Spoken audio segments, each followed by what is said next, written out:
Hello, എല്ലാവർക്കും പുതിയ വീഡിയോയിലേക്ക് സ്വാഗതം. ഇന്ന് 2 റെസിപ്പിയാണ്. ഒന്ന് അയില നല്ല പച്ചയ്ക്ക് പറ്റിച്ചെടുത്തതും, പിന്നെ നല്ല കൊഞ്ചിൻ്റെ കറിയും കൂടാണ്. കൊഞ്ച് മാങ്ങാക്കറി. നല്ല ടേസ്റ്റി ആയിട്ടുള്ള റെസിപ്പിയാണ് കേട്ടോ. അയില നല്ല മാങ്ങയിട്ട് വറ്റിച്ചെടുത്താണ് പച്ചക്കറി എന്ന് പറയും ട്ടോ. അപ്പോൾ ആദ്യം തന്നെ നമുക്ക് സവോളയാണ് വേണ്ടത്. സവോളയല്ല, ചെറിയ ഉള്ളി ഇടുവാണെങ്കിൽ കുറച്ചുകൂടെ സ്വാദാണ്. അപ്പോൾ എൻ്റെ കയ്യിൽ സവോള ഉള്ളതുകൊണ്ട് ഞാൻ അതിട്ടത്. ചെറിയ ഉള്ളി ഇടുമ്പോൾ നല്ല സ്വാദാണ് കേട്ടോ. അപ്പോൾ ആദ്യം തന്നെ ചെറിയ ഉള്ളി ഇട്ട് കൊടുത്തു. പിന്നെ അതിലേക്ക് ആവശ്യത്തിന് തേങ്ങ ഇട്ട് കൊടുക്കുക. നമ്മൾ എത്ര കഷ്ണമാണോ എടുക്കുന്നത് അതിനനുസരിച്ച് തേങ്ങ ആഡ് ചെയ്ത് കൊടുക്കണേ. അതിനുശേഷം 1 ടേബിൾ സ്പൂണ് മുളക് പൊടിയും മഞ്ഞൾപ്പൊടിയും കൂടെ ആഡ് ചെയ്തിട്ട് കുറച്ച് വെള്ളം കൂടെ ചേർത്തിട്ട് നല്ല പേസ്റ്റ് പോലെ അരച്ചെടുക്കണം കേട്ടോ. നല്ല രീതിയിൽ അരഞ്ഞ് കിട്ടണം.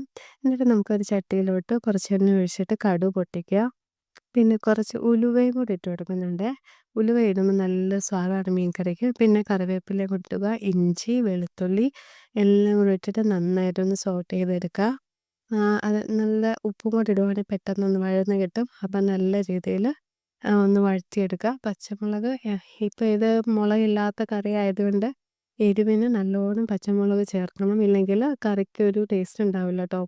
ഒരു ശകലം കളറിന് ഞാൻ കുറച്ച് മഞ്ഞൾപ്പൊടിയും മുളക് പൊടിയും ചേർത്ത് കൊടുക്കുന്നുണ്ട്. ഒരുപാട് മുളക് പൊടി ചേർക്കുന്നില്ല. എരിവിന് വേണ്ടിയിട്ട് പച്ചമുളകാണ് ആഡ് ചെയ്ത് കൊടുത്തത്. അത് നന്നായിട്ടൊന്ന് ഇളക്കി കൊടുക്കുക കേട്ടോ. എന്നിട്ട് ഒരു അരമുറി മാങ്ങ തൊലി ചെറുതായിട്ട് ചെത്തിയിട്ട് ഇങ്ങനെ ചെറിയ കഷ്ണങ്ങളായിട്ട് അരിഞ്ഞിട്ട് അതൊന്ന് ചേർത്ത് കൊടുക്കുന്നുണ്ട്. എന്നിട്ട് അതൊന്ന് വാട്ടിയെടുക്കുക. നന്നായിട്ട് വെന്ത് വരണം. അത് വേവാൻ വേണ്ടിയിട്ട് കുറച്ച് വെള്ളം കൂടെ ഒഴിച്ച് കൊടുക്കുന്നുണ്ട്. എന്നിട്ട് ആ മാങ്ങയൊന്ന് വെന്ത് വരുന്നിടം വരെ നമുക്കൊന്ന് വെയിറ്റ് ചെയ്യാം. നന്നായിട്ടൊന്ന് മിക്സ് ചെയ്ത് കൊടുത്തതിന് ശേഷം അടച്ച് വെച്ച് വേവിക്കുക. എന്നിട്ട് നമ്മൾ നേരത്തെ തേങ്ങ അരച്ച് വെച്ചത് കൂടെ ആഡ് ചെയ്തിട്ട് വേവിക്കുകയാണെങ്കിൽ മാങ്ങയിലൊക്കെ ഈ തേങ്ങയുടെ ഈ ഒരു ഇത് പിടിച്ച് കിട്ടും. അപ്പം നന്നായിട്ട് അതൊന്ന് ഇട്ട് കൊടുക്കുന്നുണ്ട്. നല്ല പേസ്റ്റ് പോലെ ഇതുപോലെ അരഞ്ഞ് കിട്ടണം. എങ്കിലേ കറിക്കൊരു സ്വാദുള്ളൂ കേട്ടോ. ഇങ്ങനെ തേങ്ങാപ്പീര ഇങ്ങനെ പിരിഞ്ഞ് കിടക്കാതെ അല്ലാതെ നല്ല സോഫ്റ്റായിട്ട് നല്ല പേസ്റ്റ് പോലെ നമുക്ക് കിട്ടണം. അരച്ച് നന്നായിട്ട് എടുത്തിട്ട് അതിൽ ബാക്കി വന്നതിൽ കുറച്ച് വെള്ളം കൂടെ ചേർത്തിട്ട് നന്നായിട്ട് ഞാൻ ആ ചട്ടിയിലോട്ട് ബാക്കി വെള്ളം കൂടെ ഒഴിച്ച് കൊടുത്തിട്ടുണ്ട്. അതിന് ശേഷം മീനിൻ്റെ കഷ്ണങ്ങൾ, അയില മീനാണേ. അപ്പോൾ അയില മീനിൻ്റെ കഷ്ണങ്ങൾ ചെറുതായിട്ട് നുറുക്കിയെടുത്തതാണ്. അതാ ഇതിലോട്ട് ഗ്രേവിയിലോട്ട് ഇട്ട് കൊടുക്കുന്നുണ്ട്. ഒരുപാട് തിളയ്ക്കാതെ ഒരു പിരിഞ്ഞു പോവാത്ത രീതിയിൽ ഒരുപാട് തിള വരാതെ പെട്ടെന്ന് തന്നെ വെന്ത് കിട്ടുമല്ലോ. ഇതാ നമ്മുടെ അയില കഷ്ണം എല്ലാം നല്ല മാങ്ങയിലൊക്കെ വറ്റിച്ചെടുത്ത നമ്മുടെ അയില മീൻ കറി റെഡി ആയിട്ടുണ്ട് കേട്ടോ. നല്ല ടേസ്റ്റിയാണ്. എപ്പോഴും മുളക് കറി കൂട്ടാതെ ഇങ്ങനെ ഒന്ന് ട്രൈ ചെയ്ത് നോക്കൂ കേട്ടോ. എന്തായാലും നിങ്ങൾക്ക് ഇഷ്ടപ്പെടും. നല്ല ടേസ്റ്റിയാണ്. ഇതൊരു പിറ്റേ ദിവസം കഴിക്കാനാണ് ഏറ്റവും സ്വാദ് കേട്ടോ. നല്ല ഉപ്പും ആ മാങ്ങയുടെ പുളിയെല്ലാം പിടിച്ചിട്ട് കഴിക്കാൻ ഒരു പ്രത്യേക സ്വാദാണ്. പിറ്റേ ദിവസം ആകുമ്പോഴത്തേക്കും ഇത് കുറച്ചുകൂടെ ടേസ്റ്റാണ് കേട്ടോ.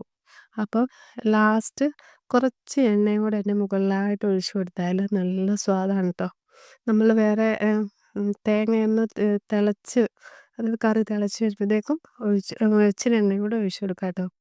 ഇനി നമ്മൾ ഉണ്ടാക്കാൻ പോകുന്നത് കൊഞ്ച്, അതായത് കൊഞ്ച് പുളിയിട്ട് വെക്കുന്നതാണ്. അത് നല്ല ടേസ്റ്റാണ് കേട്ടോ. അതിന് വേണ്ടിയിട്ട് ചട്ടിയിലോട്ട് തന്നെ കുറച്ച് എണ്ണ ഏറെ ഒഴിച്ച് കൊടുക്കുക. അതിലേക്ക് കടുകിടുക. പിന്നെ ചെറിയ ഉള്ളിയാണ് ചേർത്ത് കൊടുക്കുന്നത്. ചെറിയ ഉള്ളി ചേർക്കുന്നത് നല്ല ടേസ്റ്റാണ് കേട്ടോ. പിന്നെ ഇഞ്ചി വെളുത്തുള്ളി ചെറുതായിട്ട് ചതച്ചെടുത്തതാണ്. അതും കൂടി ഇട്ട് കൊടുത്തതിന് ശേഷം നന്നായിട്ട് ഇളക്കി കൊടുക്കുക.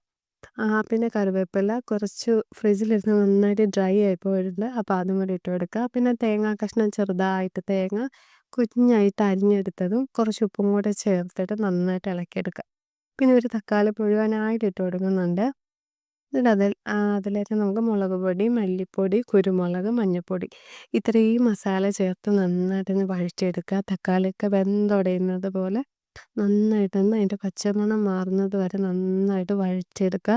എന്നിട്ട് ഇതിലേക്ക് നമ്മൾ നല്ല വൃത്തിയാക്കി കഴുകി വെച്ചിട്ടുള്ള കൊഞ്ചുണ്ട്. ആ കൊഞ്ച് അങ്ങോട്ട് ചേർത്ത് കൊടുത്ത് ആവശ്യത്തിന് വെള്ളം കൂടെ ചേർത്ത് കൊടുക്കണേ. ഈ ഗ്രേവിയിൽ നന്നായിട്ടൊന്ന് മസാല പിടിക്കാൻ വേണ്ടിയിട്ട് നല്ല രീതിയിലത് മിക്സ് ചെയ്ത് കൊടുക്കുക. നമ്മൾ കുടംപുളി ഇട്ട് മീൻ കറി വെക്കുന്നതിന് പകരം പോലെ മീനും പകരം കൊഞ്ച് ചേർക്കുന്നതേ ഉള്ളൂ. പക്ഷെ നല്ല സ്വാദാണ് കേട്ടോ. ഈ കുടംപുളി ഇട്ട് വെക്കുന്നത് നല്ല ടേസ്റ്റാണ്. അങ്ങനെ ലാസ്റ്റ് കുടംപുളി വെള്ളം കൂടെ ചേർത്ത് നന്നായിട്ടൊന്ന് വറ്റിച്ച് മീൻ കറി പോലെ വറ്റിച്ചെടുത്ത് കഴിഞ്ഞാൽ നമ്മുടെ കൊഞ്ചിൻ്റെ കറി റെഡി ആയിട്ടുണ്ട് കേട്ടോ. നല്ല സ്വാദാണ് അതിൻ്റെ ചാറ് തന്നെ കൂട്ടി കഴിക്കാനായിട്ട്. അപ്പോൾ എല്ലാവരും ഈ 2 റെസിപ്പിയും ട്രൈ ചെയ്ത് നോക്കിയിട്ട് ഫീഡ്ബാക്ക് അറിയിക്കണേ. അപ്പോൾ താങ്ക്സ് ഫോർ വാച്ചിങ്. ബൈ.